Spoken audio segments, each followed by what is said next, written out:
সাংবাদিক ভাইয়েরা ভালো জানেন যে উনি বলছে যে কোনো মুহূর্তে আমি টপ করে ঢুকে পারবো।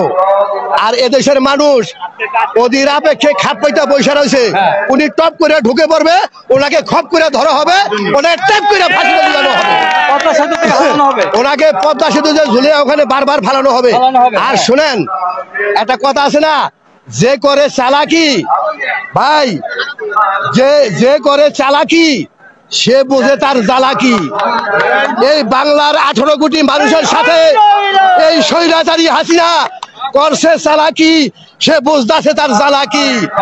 এই বাংলার মুখে, এই বাংলার জমিনে, এই টেকনাফ থেকে তেতুলিয়া, রূপসা থেকে পাথরিয়ায় শেখ হাসিনার দোসরের এবং শেখ হাসিনার জায়গা নাই, অস্তিত্ব নাই, বিলীন হবে। যেই নির্দেশনা ছিল, তারেক রহমানের যে নির্দেশনা ছিল, তা হুবহু বাস্তবায়ন করছে বাড্ডা থানা কৃষক দল তুষার ভাইয়ের নেতৃত্বে, দল ভাই মিঠু ভাইয়ের নেতৃত্বে, সেটাই আমি বলতে পারি। এবং 20 তারিখে তারা নিজের যেভাবে স্থান তৈরি করেছেন, সেই স্থান তৈরি করেছেন। ঠিক আছে, ধন্যবাদ।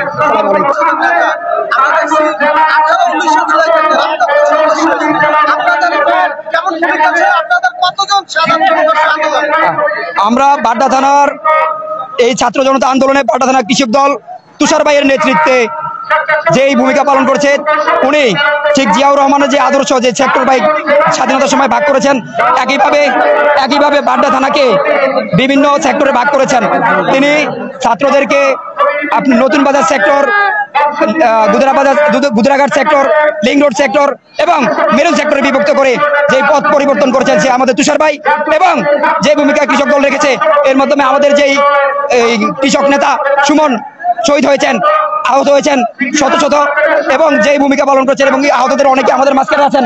আমাদের সেই আহত অবস্থায় যেই মুজাম্মেল ভাই এখন আমাদের আহত অবস্থায় এখন আছেন রক্তাক্ত ভাবে। এইভাবে বাড্ডা থানা ব্যাপকভাবে অবদান রেখেছে।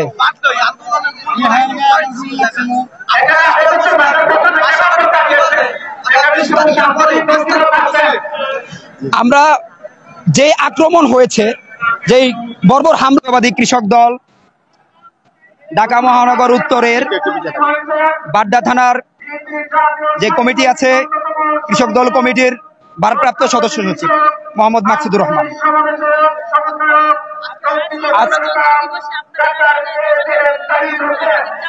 আসলে গণতন্ত্র বলতে আমরা যেটা বুঝি, বাংলাদেশের যখন স্বাধীন হয় সেটা হলো 1971 সাল।